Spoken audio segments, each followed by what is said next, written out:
और भाई 11th class के शेरों और शेरनियों, तो भाई एग्जाम शुरू होने वाले तुम्हारे कईयों के तो हो भी चुके हैं।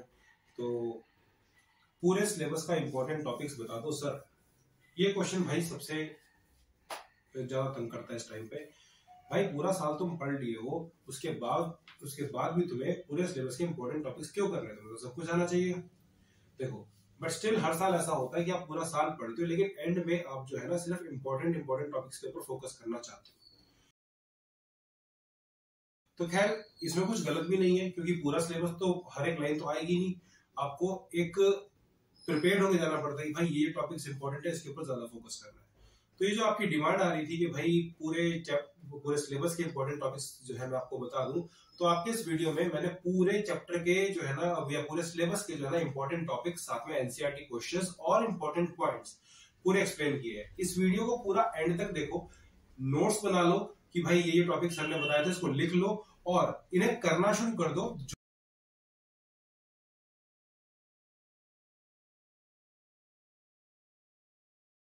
जो टॉपिक्स आपके कवर हो जाए उसके ऊपर टिक मार्क करते जाओ कि भाई ये मैंने कवर कर लिया, ये कवर कर लिया, ये कवर कर लिया। अच्छा, पूरे टॉपिक्स की लिस्ट बना के जो तुम्हारी कैपेसिटी है कि दिन में इतना मैं पढ़ लूंगा, इतना पढ़ लूंगी, उसके हिसाब से टारगेट सेट कर लो कि आज जो है ना मुझे 6 से 7 टॉपिक्स करने हैं। किसी की ज्यादा कैपेसिटी है तो मुझे 10 से 15 टॉपिक करने हैं।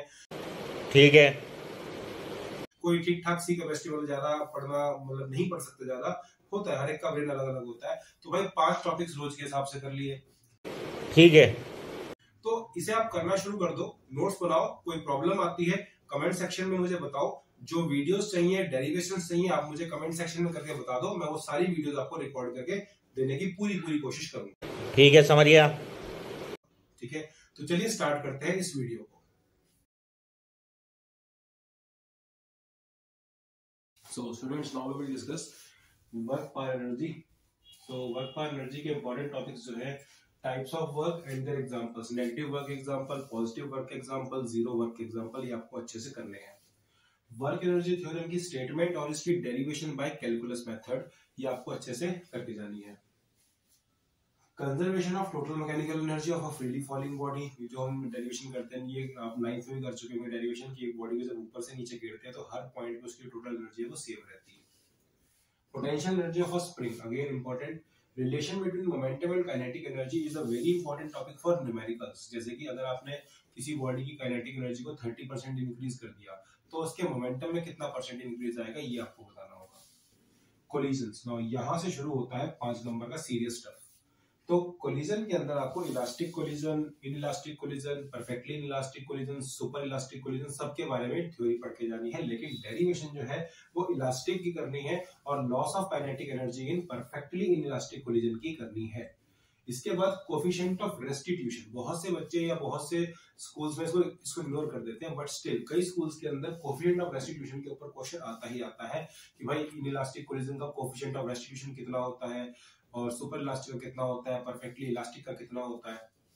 अब बात कर लेते हैं इंपॉर्टेंट एनसीईआरटी क्वेश्चंस की। तो इसके अंदर ये जो 9, 10, 11, 24 ये जो मैंने क्वेश्चंस यहाँ पे लिए हैं, ये तो कैलकुलस बेस्ड क्वेश्चन है। अगर आपका पेपर मुश्किल बनता है तो ये क्वेश्चंस जरूर आएंगे, इनको इग्नोर मत करना। और बाकी जो क्वेश्चंस है उनका क्राइटेरिया वही है कि थ्योरेटिकल पार्ट है और पार्ट्स में क्वेश्चन है, साथ में डायरेक्ट स्ट्रेट लाइन फॉर्मूलाज है इसके अंदर। तो ये क्वेश्चन आप जरूर करके जाए वर्क पर एनर्जी के। So this was all about work per energy. So students, one of the most difficult chapters जो बच्चों को लगता है पूरे सिलेबस में वो है system of particles and rotational motion. तो खैर चैप्टर लेंथी भी है और आप देख रहे हैं कि इसके इंपॉर्टेंट टॉपिक्स तो यहाँ तक जा रहे हैं। चैप्टर लेंथी भी है बट इसके अंदर आपको ज्यादा डरने की जरूरत नहीं है क्योंकि चैप्टर लॉजिकल है। ठीक है, लेंथी है बट लॉजिकल है। बचपन में जब आप पहिया घुमाते थे ना और लकड़ी से मार मार के, तो वहीं से रोटेशनल मोशन शुरू हो गया था। ठीक है, तो आपकी डेली लाइफ से जुड़ा हुआ टॉपिक है, ज्यादा कुछ मुश्किल नहीं है इसके अंदर। हाँ, थोड़ा सा लेंथी है बट स्टिल करना तो पड़ेगा ही। सबसे पहले सेंटर ऑफ मास और इसके न्यूमेरिकल्स बहुत इंपॉर्टेंट है, ये जरूर करना है आपको। Equations of rotational motion, again very important, and derivation by calculus method. ठीक है, relation between torque and angular momentum, ये छोटे छोटे रिलेशंस हैं जो कि मतलब 4 से 5 लाइन में डेरिवेशन हो जाएगी इसकी, बट बहुत सारे हैं। Relation between torque and angular momentum, geometrical meaning of angular momentum बहुत इंपॉर्टेंट है क्योंकि इसको हम यूज कर सकते हैं as a proof of Kepler's law. ठीक है, So this can be used as proof of Kepler's law. Now, relation between rotational kinetic energy and moment of inertia. तो रोटेशनल काइनेटिक एनर्जी और मोमेंट ऑफ इनर्शिया के बीच का relation छोटा सा derivation है, आराम से हो जाएगी। Theorem of parallel and perpendicular axis बहुत इंपॉर्टेंट टॉपिक है। इन दोनों की स्टेटमेंट आपको लफ्ज ब लफ्ज यानी कि वर्ड बाय वर्ड याद होनी चाहिए आपको, ठीक है। पेपर में आने के बहुत स्ट्रॉन्ग चांसेस, सिर्फ स्टेटमेंट यही कर लो, बहुत है इसकी स्टेटमेंट की। मैं तो 5 नंबर में यही डाल दी थी, इतनी बड़ी स्टेटमेंट है इसकी।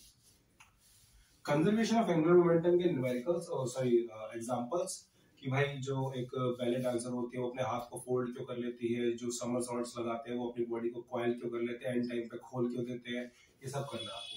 Relation between torque end moment of inertia, rolling motion. Again जो 5 नंबर के क्वेश्चंस बनेंगे वो इस सेक्शन से बनने के बहुत स्ट्रॉन्ग चांसेस है। Acceleration of a body rolling without slipping, one of the most important topics, ये 5 नंबर में आएगा अगर पेपर मुश्किल बनता है तो।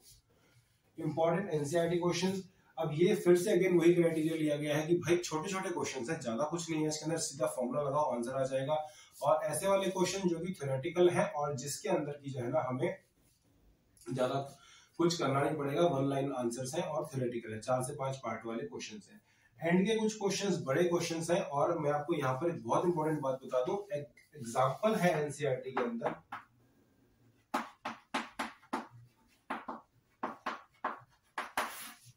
एक एग्जांपल के बारे में बात कर रहा हूं जिसके अंदर की ये बताया गया है कि आपने एक गिवन हाइट से एक रिंग को, एक स्फीयर को और एक डिस्क को रोल कर दिया, तो कौन सी चीज सबसे पहले नीचे आएगी रोल करते हुए, कितनी हाई स्पीड से आएगी, ये आपको बताना है। This is a very important question और ये भी आपके पेपर में अगर आया तो 5 मार्क्स में आ जाएगा, ठीक है, अगर पेपर मुश्किल बनता है तो। सो ग्रेविटेशन जो है ना, ये चैप्टर अगेन मतलब चैप्टर ज्यादा डिफिकल्ट नहीं है, बहुत ही कॉमन सेंस वाला चैप्टर है, ठीक है।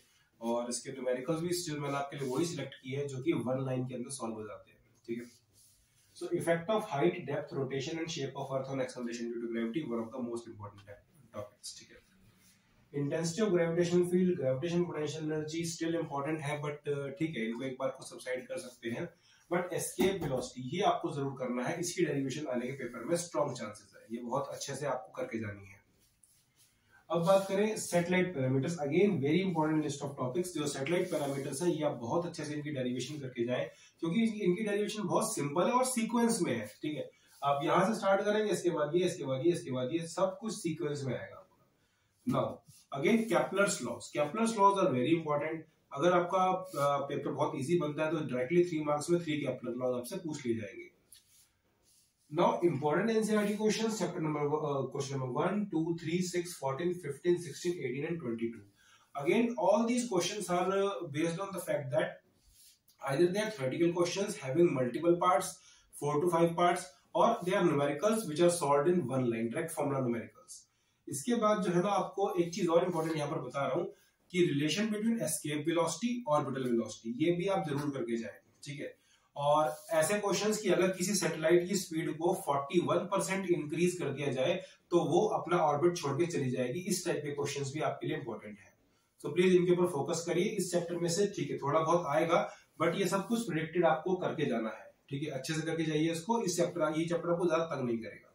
सो now students we will discuss about chapter number your 9, that is mechanical properties of solids. ये आपका फर्स्ट बुक का जो है ना सेकंड बुक का फर्स्ट चैप्टर है और हमारी तरफ से जो सेकंड बुक का है लास्ट चैप्टर डिस्कस करने को रह गया। तो इंपॉर्टेंट टॉपिक्स इसके अंदर क्या है, सबसे पहले इसके अंदर इंपॉर्टेंट टॉपिक जो है that is your Hooke's law and modulus of elasticity, stress versus strain curve for metallic wire, very important, 5 marks के लिए बहुत स्ट्रॉन्ग जो है कैंडिडेट है। Young's modulus, bulk modulus, shear modulus बहुत ज्यादा इंपॉर्टेंट है, ठीक है। इनकी डेफिनेशंस और इनकी फिजिकल सिग्निफिकेंस, इनके SI unit, basically SI unit तो सबके सेम है, न्यूटन पर मीटर स्क्वायर या फिर पास्कल, ठीक है, लेकिन इनकी डेफिनेशंस, इनके डायग्राम्स अच्छे से कर लेना। Most important topic of this chapter is elastic potential energy of a stretched wire. इसके आपके पेपर में आने के चांसेस बहुत ज्यादा हैं, या तो ये स्ट्रेस वर्सेस स्ट्रेन करवाएगा 5 मार्क्स में, या फिर ये भी डेरिवेशन आ सकती है। पॉइजन रेशियो, जिसको कि एक्चुअली में इसका नाम है पवासो रेशियो, इसको पॉइजन या कौन अपने बच्चे का नाम जहर रखता है, ठीक है। तो पॉइजन रेशियो, बेसिकली पॉइजन नहीं पवासो रेशियो बोलते हैं इसको, ये भी जो है इंपॉर्टेंट है। इंपॉर्टेंट एनसीईआरटी क्वेश्चंस कौन से हैं आपके, 2 3 4 6 7 8 9 10 12 13 16 21। चैप्टर बहुत ही छोटा सा है बट इसके एनसीईआरटी क्वेश्चंस बहुत इंपॉर्टेंट है क्योंकि सारे वन लाइनर क्वेश्चंस है। ठीक है, डायरेक्ट फॉर्मूला है, फॉर्मूले के अंदर वैल्यूज पुट करो, आंसर आ जाएगा। तो इसकी जो छोटे छोटे एनसीईआरटी वाले क्वेश्चंस है ये बहुत ज्यादा इंपॉर्टेंट है। सो इनको अच्छे से कवर करके जाना आपने। ठीक है, तो इस चैप्टर के बारे में ज्यादा कुछ नहीं है, ये मैंने आपको सारी details. Okay students, now this is one of the most important chapters of your syllabus. इसमें से बहुत कुछ आएगा, चैप्टर बड़ा भी है और इम्पोर्टेंट भी है।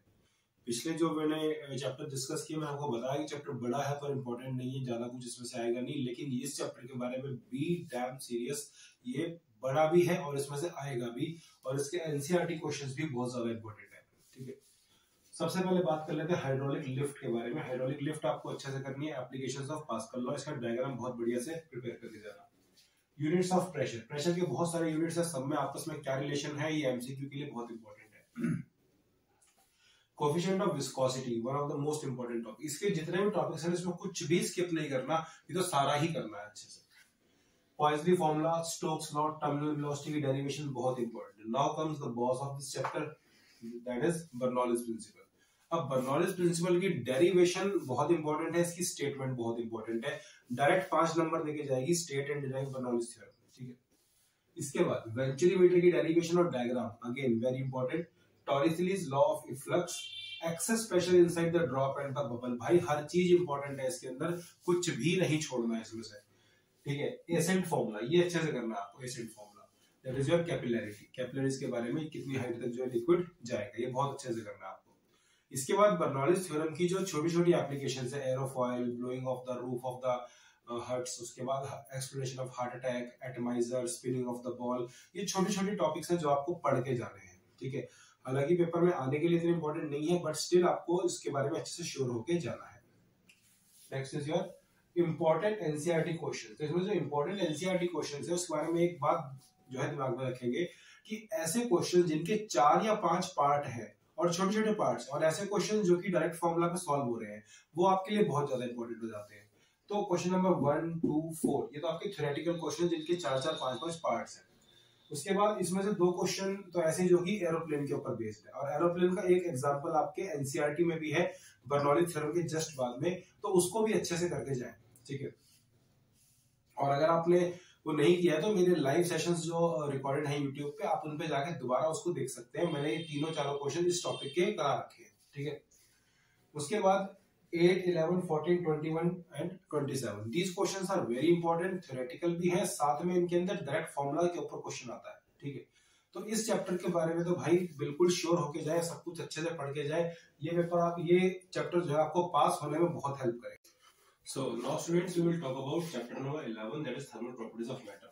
तो भाई इसका नाम भी बड़ा है और इसका चैप्टर का लेंथ भी बहुत ज्यादा है, लेकिन इसमें से आता बहुत कम है।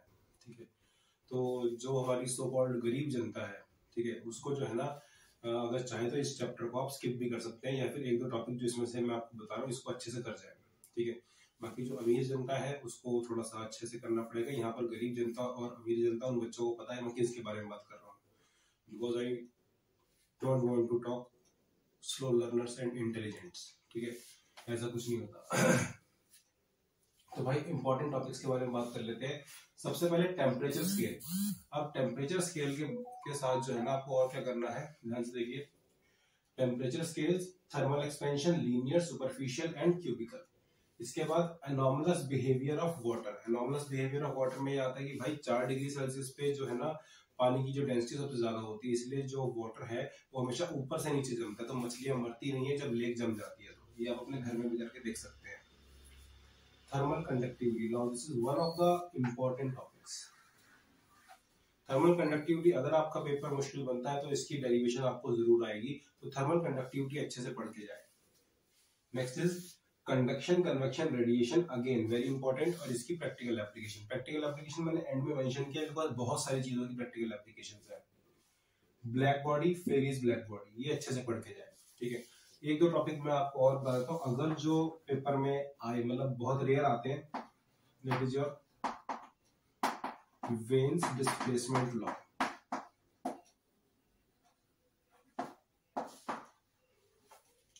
ये भी आप कर सकते हैं। और इसमें से जो है ना न्यूटन्स लॉ ऑफ कूलिंग पहले बहुत इंपॉर्टेंट हुआ करता था, अब सिलेबस में नहीं है तो उसको छोड़ देना। प्रैक्टिकल एप्लीकेशन बहुत सारी चीजों की, थर्मल एक्सपेंशन की, कंडक्शन, कन्वेक्शन, रेडिएशन, इन सब की प्रैक्टिकल एप्लीकेशंस आपको अच्छे से करके जानी है। अब बात कर लेते हैं इसके इंपॉर्टेंट एनसीईआरटी क्वेश्चंस की। अगेन इसके अंदर एक्सट्रीम अमाउंट ऑफ कैलकुलेशंस जो है ना वो यूज होती हैं, तो इसको जो है ना इसके क्वेश्चन ज्यादा पेपर पॉइंट ऑफ व्यू से इंपॉर्टेंट नहीं है। जोन जोन से इंपॉर्टेंट है वो मैं आपको यहाँ बता रहा हूँ। 1, 2, 4, 8, 17 और 21 ये वो वाले क्वेश्चंस हैं जिनके अंदर जो है ना आपको पार्ट्स मिलेंगे, डिफरेंट छोटे छोटे पार्ट्स हैं और कैलकुलेशंस भी ज्यादा नहीं है, तो इन वाले क्वेश्चंस को आपने अच्छे से करके जाना है। तो भाई अब हम बात करेंगे chapter number 12 that is thermodynamics के बारे में। तो ये चैप्टर बहुत ही बढ़िया चैप्टर लगता है मुझे, क्योंकि इजी है, मैथमेटिकल है, लॉजिकल है, ठीक है। तो इसके अंदर से आपको डेरिवेशंस और न्यूमेरिकल्स ही आएंगे, थ्योरी तो बहुत कम है। सबसे पहले आपको इन तीनों लॉज की स्टेटमेंट और इनके ड्रॉबैक्स अगर हैं तो ये आपको अच्छे से करने हैं, ठीक है। 0th law, 2nd law, 1st law. इसके बाद इंडिकेटर डायग्राम्स और उसकी सिग्निफिकेंस क्या होती है ये। Now comes one of the most important topic that is why is CP greater than CV. Mostly schools के पेपर में ये क्वेश्चन आपको दिख जाएगा, why is CP greater than CV, ठीक है। फिर इसका mathematical proof that is your Mayer's formula. तो मेयर्स फॉर्मूला की सिग्निफिकेंस बहुत ज्यादा बढ़ जाती है, क्योंकि आपका जो हीट इंजन वाला पार्ट है सिलेबस से इसमें चैप्टर में से कट चुका है। तो अगर पहले वो बहुत इंपॉर्टेंट होता था, वो आना ही आना होता था पेपर में, लेकिन अब वो सिलेबस से हट गया है, तो अब मेयर्स फॉर्मूला जो है ना ये आपका बहुत ज्यादा इंपॉर्टेंट बन जाता है। नेक्स्ट, आइसोथर्मल और एडियाबैटिक के बारे में आपको 3 बातें अच्छे से पता होनी चाहिए। एसेंशियल कंडीशंस, किन कंडीशंस में आइसोथर्मल या एडियाबैटिक प्रोसेस होता है, इसकी वजह से न्यूटन और लैपलेस का नाम इतिहास में पढ़ा जाता है। न्यूटन ने इन कंडीशंस को इग्नोर कर दिया था, लैपलेस ने इनको यूज कर लिया था, तो लैपलेस ने न्यूटन की जो गलती थी उसको सुधार दिया था। Essential conditions, equation of state, जैसे कि आइसोथर्मल के लिए PV इक्वल टू nRT या PV इज कांस्टेंट, ठीक है, इस तरह की इक्वेशन होती है। और यहाँ पर जो है आपका adiabatic process PV raise to power gamma is equal to constant. तो और एक्सप्रेशन फॉर वर्क डन, ये इन दोनों के लिए बहुत इंपॉर्टेंट है।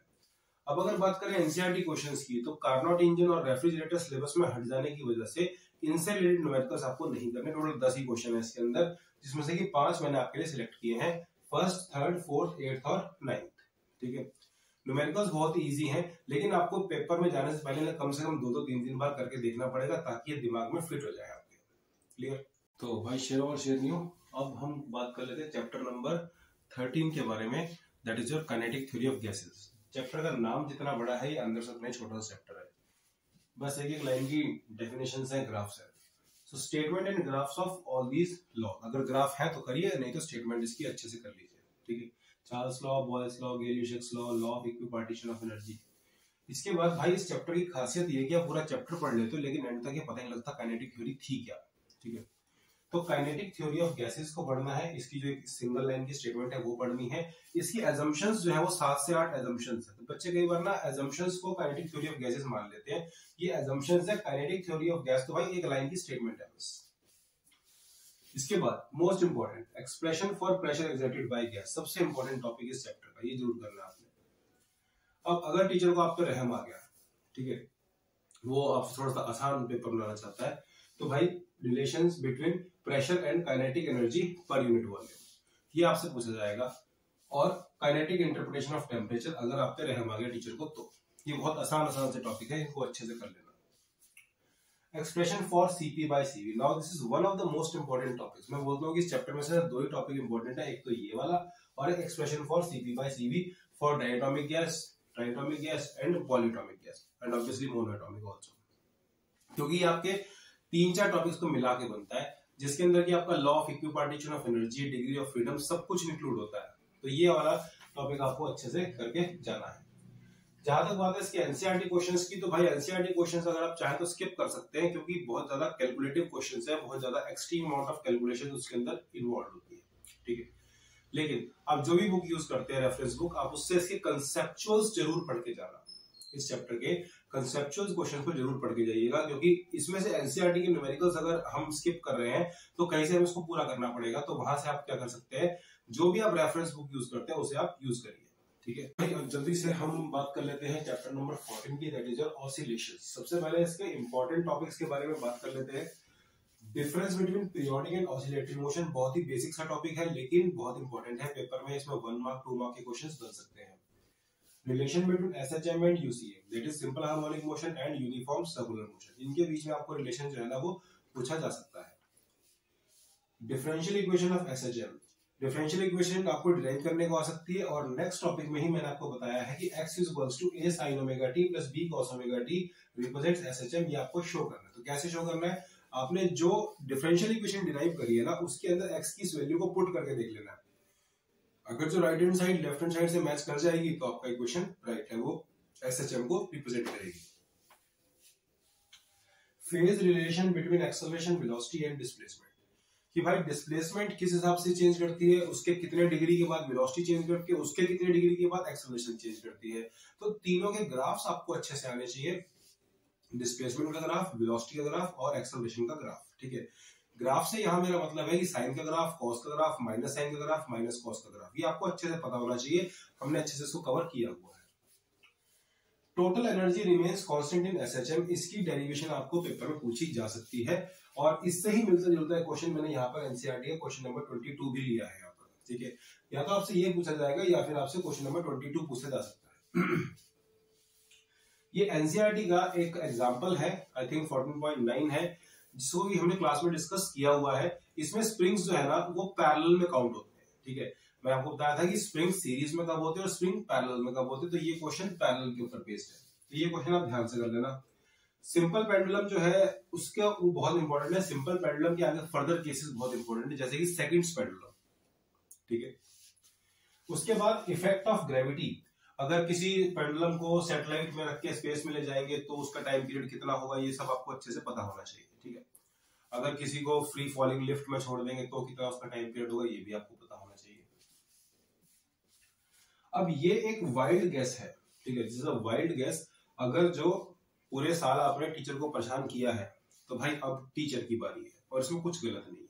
ठीक है, तुमने पूरे साल तंग किया, टीचर बस आपको 5 मिनट के लिए तंग करेगा पेपर में, उसके बाद पेपर ओवर ही हो जाएगा। ठीक है, या ये लगा लो ज्यादा ही हालात खराब है तो भाई पूरे 3 घंटे तंग करेगा।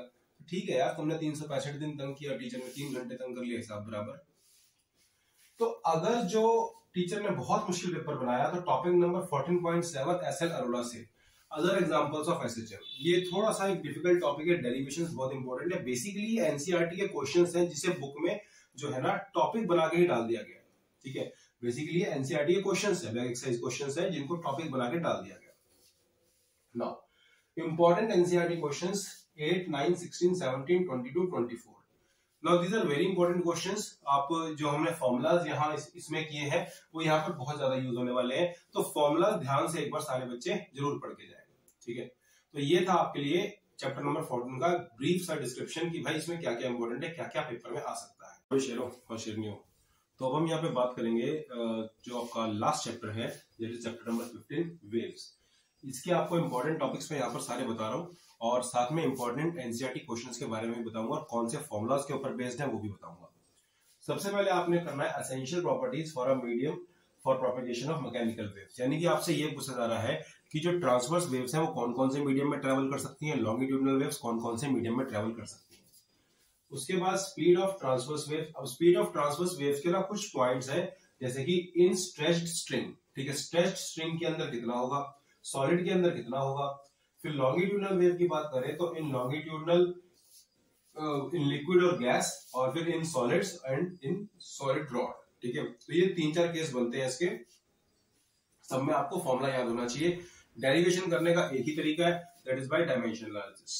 ठीक है, ये मोस्ट इंपॉर्टेंट टॉपिक, इसको मेंशन कर देता हूं मैं यहां पर। This one is your most important topic, speed of sound, Newton's formula and Laplace correction. ठीक है, Newton's formula and then Laplace correction, की न्यूटन ने पहले स्पीड ऑफ साउंड गलत निकाल दी थी, उसके बाद लैपलेस ने उसको ठीक किया था। अब factors affecting speed of sound, यानी कि humidity, temperature, pressure, density of gas, ये सब जो है ना फैक्टर्स आपको अच्छे से करने हैं। Standing waves, now again the most important topic after this. इसके बाद ये सबसे इंपॉर्टेंट टॉपिक है, that is standing wave. Standing waves की डेरिवेशन आपको अच्छे से आनी चाहिए। ठीक है, और इसके बाद डिफरेंट डिफरेंट कंडीशन जो है स्ट्रिंग के अंदर कैसे होगी, ऑर्गन पाइप के अंदर कैसे होगी। ऑर्गन पाइप दो तरीके का होता है, क्लोज और एक ओपन, तो ये किस तरीके से होगी ये आपको पता करना है। Difference between progressive wave and standing wave, ये आपको अच्छे से आना चाहिए, बिकॉज अगर टीचर ने आसान पेपर बनाया तो ये जरूर पूछेंगे आपसे। नेक्स्ट इज बीट फॉर्मेशन, और ये इंपॉर्टेंट क्यों हो जाता है, क्योंकि जो आपका डॉपलर्स इफेक्ट था ना, डॉपलर्स इफेक्ट सिलेबस से हट चुका है और beat formation now has a significant value, इसको आप अच्छे से जरूर करके जाए। एनसीईआरटी क्वेश्चंस के अंदर 1, 3, 4, 8, 10, 11, 12 और 14 ये मैंने आपके लिए चूज किए हैं। इसमें से स्टार्टिंग वाले जो क्वेश्चंस हैं 1, 3, 4, 8 ये आपके इस पे बेस्ड है, speed of transverse wave and longitudinal wave, इसके ऊपर बेस्ड है। अच्छे से करके जाओगे इसके फॉर्मूले तो ये न्यूमेरिकल बड़े आराम से हो जाएंगे। जो आखिरी के हैं 10, 11, 12 एंड 14 ये आपके मैथमेटिकल क्वेश्चंस है, इक्वेशंस के ऊपर बेस्ड है। स्टिल इंपॉर्टेंट क्योंकि इनके सबके 4-4, 5-5 पार्ट्स है, तो 5 मार्क्स के लिए बहुत स्ट्रॉन्ग कैंडिडेट्स हैं, और हो सकता है कि इनके 3 पार्ट देके इसको 3 मार्क्स में भी कर दिया जाए। तो आखिरी वाले जो 3 क्वेश्चन है ना, इनको अच्छे से जरूर करके जाइएगा, क्योंकि इसमें आपका अगर पेपर टफ बनता है तो ऐसे क्वेश्चन जरूर आएंगे। तो ये था आपका वेव्स के बारे में एक ब्रीफ इंट्रोडक्शन, ठीक है।